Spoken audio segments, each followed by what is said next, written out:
வினா job channel நேயர்கள் அனைவருக்கும் வணக்கம். நாம கல்வி 2025 அது மாதிரியே மீண்டும் ஒரு வேலை வாய்ப்பு வந்திருக்குன்னு ஒரு வீடியோ போட்டிருந்தோம். அதுக்கு நம்மளுடைய சப்ஸ்கிரிபர்கிட்ட ரொம்ப ரொம்ப வரவேற்பு. அதிக பேர் வந்து பார்த்தீங்கன்னா வீடியோ கொண்டு போய் சேர்த்துருக்கீங்க. ஸோ என்னன்னு பார்த்தீங்கன்னா, இல்லம் தேடி கல்வியோட இந்த ஜாபுக்கு சேலரி அதிகம். அதனால என்னோட மாவட்டத்துக்கு வந்துக்குதா, உன்னுடைய மாவட்டத்துக்கு வந்துக்குதா நிறைய பேர் கமெண்ட்ல சொல்லி கேட்குறீங்க. ஆனால் இது திருச்சி மாவட்டத்துக்கு மட்டும்தான் வந்திருக்கு. மற்ற மாவட்டத்துக்கு எப்பயாவது வரும். இது அடிக்கடி வரக்கூடிய வேலை கிடையாது. எப்பயாவது வரும். இதுக்கு முன்னாடி வந்துச்சு, நான் வீடியோ போட்டிருந்தேன். நிறைய பேர் கேர்லெஸ்ஸா விட்டுட்டீங்க. தற்போது என்ன மாவட்டத்துக்கு வந்துக்குதான்னு கேட்டா வரல. ஸோ இது இல்லம் தேடி கல்வி மாதிரியே ஒரு வேலை வாய்ப்பு இல்லம் தேடி கல்வி கிடையாது. அந்த இல்லம் தேடி கல்வியில ஒர்க் பண்றவங்களுக்கு இது ஹெல்ப்ஃபுல்லா இருக்கும். அதுலயும் ஒர்க் பண்ணலாம், இதுலயும் ஒர்க் பண்ணலாம். உங்களுக்கு 2 ஜாப். இது பல மாதம் கழித்து வந்திருக்கு. அதே மாதிரி வருடத்திற்கு உங்களுக்கு 108 நாட்கள் வேலை. அப்போ மந்த்லி வந்து பாத்தீங்கன்னா 9 நாள்.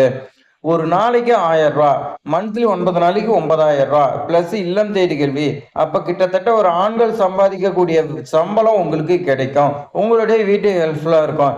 குழந்தைகள் பார்த்துக்கிட்டு கல்யாணம் ஆன பெண்களை குழந்தைகள் பார்த்துட்டு வேற எங்கேயும் வேலைக்கு போக முடியாத ஹஸ்பண்ட் விடமாட்டுக்கிறாங்க அப்படிங்கிறவங்களுக்குலாம் வந்து பார்த்தீங்கன்னா இது ரொம்ப ரொம்ப ஹெல்ப்ஃபுல். ஏன்னா மந்த்லி 9 நாளுங்கும் போது உங்களுடைய ஹஸ்பண்டே கூட்டிட்டு போய் விட்டுட்டு கூட்டிட்டு விட்டுருவாங்க. அந்த மாதிரி ஜாப். ஸோ இதை பற்றின தகவல் நம்ம ஏற்கனவே போட்டிருக்கோம். அது விண்ணப்பிக்கக்கூடிய வீடியோ தான் இது. அந்த வீடியோ பார்க்காதீங்க, நான் டிஸ்கிரிப்ஷனில் கொடுக்குறேன், நீங்கள் பாருங்கள். இப்போ எப்படி அப்ளை பண்ணுறதுன்னு நான் உங்களுக்கு ஸ்டெப் பை ஸ்டெப்பாக சொல்கிறேன். அதுபடி நீங்கள் விண்ணப்பிங்க, உங்களுக்கு கிடைக்கும். அப்ளிகேஷன் ஃபார்ம் பொறுத்த வரைக்கும் உங்களுக்கு இந்த மாதிரி தான் இருக்கும். இந்த அப்ளிகேஷன் ஃபார்மில் உங்களுக்கு application form of the post கவுன்சிலர்னு சொல்லி வந்து பார்த்தீங்கன்னா கொடுத்துருக்குறாங்க. ஆலோசனை ஆற்றுப்படுத்துனர் அப்படின்னு சொல்லலாம். யாருக்கு ஆற்றுப்படுத்துதுன்னா குழந்தைங்களுக்கு. குழந்தைங்க இருப்பாங்க. அந்த குழந்தைகளுக்கு வந்து பார்த்தீங்கன்னா மன ரீதியா வேற எத்தனையோ பிரச்சனை இருக்கும். அவங்களுக்கு ஆலோசனை வழங்கணும். அதுதான் உங்களுடைய வேலை. அதே மாதிரி நீங்க அங்கேயும் இங்கேயும் போக தேவையில்ல. ஒரே ஸ்கூலு ஒரே மந்த்ல உங்களுக்கு 9 நாள் சொல்லி கொடுத்துருக்காங்க. ரைட் சைட்ல பாஸ்போர்ட் சைஸ் போட்டோ வந்து பார்த்தீங்கன்னா ஓட்ட சொல்லி கொடுத்துருக்காங்க. நீங்க ஓட்டிக்கங்க. அடுத்து பாருங்க நேம் ஆஃப் த அப்ளிகண்ட். உங்களுடைய பேர் வந்து பார்த்தீங்கன்னா நீங்க எழுதுருங்க. அடுத்து வந்து பாருங்க நேம் ஆஃப் த ஃபாதரோ இல்லை ஹஸ்பண்டோ வந்து பார்த்தீங்கன்னா கேட்குறாங்க. அது என்னங்கிறத நீங்க எழுதிருங்க.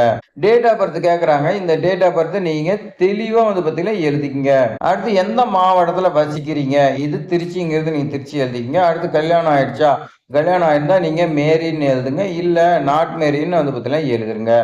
அடுத்து அட்ரஸ், கம்யூனிகேஷன் அட்ரஸ் கேட்குறாங்க. உங்களுடைய அட்ரஸை நீங்கள் தெளிவாக மிஸ்டேக் இல்லாத எழுதிக்கங்க. அடுத்து மொபைல் நம்பர் கேட்குறாங்க. உங்களுடைய ஃபோன் நம்பர் இந்த இடத்துல 10 நம்பர் வந்து பார்த்தீங்கன்னா எழுதுருங்க. அடுத்து எஜுகேஷன் குவாலிஃபிகேஷன் டீடைல்ஸ் கேட்குறாங்க. நீங்க என்ன படிச்சுக்கிறீங்க. இந்த ஜாப்க்கு வந்து பார்த்தீங்கன்னா டிகிரி தான் கேட்டிருக்காங்க. அந்த டிகிரியில என்ன சப்ஜெக்ட்டுங்கிறத நான் ஏற்கனவே நோட்டிஃபிகேஷன்ல அந்த வீடியோவில் இருக்கேன்.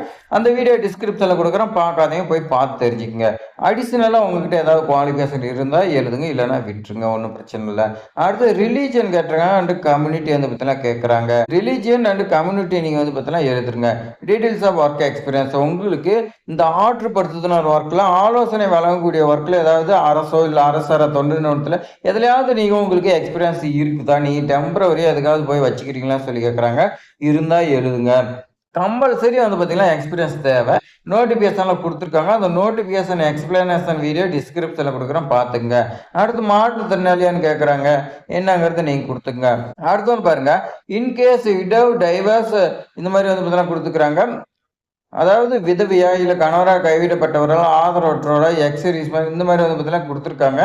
ஸோ இதெல்லாம் நீங்கள் வந்து பார்த்தீங்கன்னா என்னங்கிறத நீங்கள் கொடுத்துக்குங்க. இல்லைன்னா நீங்கள் இல்லைன்னு வந்து பார்த்தீங்கன்னா ஐபன் போட்டு விட்டுருங்க. அவ்வளோதான் ஃப்ரெண்ட்ஸ். அப்ளிகேஷன் ஃபார்மே பாருங்கள் எவ்வளோ ஈஸியாக கொடுத்துருக்காங்க. நீங்கள் எது ஃபில் பண்ணிவிட்டு லாஸ்ட்டாக வந்து பார்த்தீங்கன்னா சிக்னேச்சர் ஆஃப் த அப்ளிகண்ட் எல்லாம் ஃபில் பண்ணி சைன் போடாது விட்டுட்டிங்களா ரிஜெக்ட் ஆகிடும், சைன் போட்டுருங்க. லெஃப்ட் சைடில் நீங்கள் டேட்னு நீங்கள் வந்து பார்த்தீங்கன்னா இப்படி எழுதி இந்த இடத்துல டேட் போட்டுங்க, விண்ணப்பிக்கக்கூடிய டேட்டு. அடுத்து பிளேஸு நீங்கள் வந்து பார்த்தீங்கன்னா என்ன பிளேஸில் விண்ணப்பிக்கிறீங்களோ அந்த பிளேஸ் எழுதிக்கங்க. நீங்கள் கொடுக்கல, ஆக்சுவலி கொடுத்துருக்கணும், ஆனால் உங்களுக்கு கொடுக்கல. உங்களுக்கு விண்ணப்பிக்கிறதுல ஏதாவது டவுட் இருந்துச்சுன்னா கமெண்ட் பண்ணுங்க. நீங்கள் சப்ஸ்கிரைப் பண்ணலாம், கமெண்ட் பண்ண முடியாது. அது என்ன பண்ணணும்னா நம்மளோட சேனலை சப்ஸ்கிரைப் பண்ணிட்டு அடுத்து நீங்க கமெண்ட் பண்ணுங்க. பாருங்க நமக்கு கமெண்ட் வரும், உங்களுக்கு நான் டீடைல்ஸ் சொல்றேன். மறக்காம டிஸ்கிரிப்ஷன்ல கொடுத்துருக்கேன், அந்த வீடியோ போய் பாருங்க. இது மாதிரி இல்லம் தேடி கல்வி போன்ற ரிலேட்டட் ஒர்க் வந்துச்சுன்னா நம்மளோட சேனல்ல அப்டேட் ஒன்றுக்கு வரும். அதுக்கு நீங்க நம்மளுடைய வினோத் ஜாப் சேனலை சப்ஸ்கிரைப் பண்ணி உங்க ஃப்ரெண்ட்ஸ்க்கு எல்லாத்துக்குமே ஷேர் பண்ணிவிடுங்க. இந்த வீடியோ பிடிச்சிருந்தா ஒரு லைக் பண்ணுங்க. தேங்க்ஸ் ஃபார் வாட்சிங்.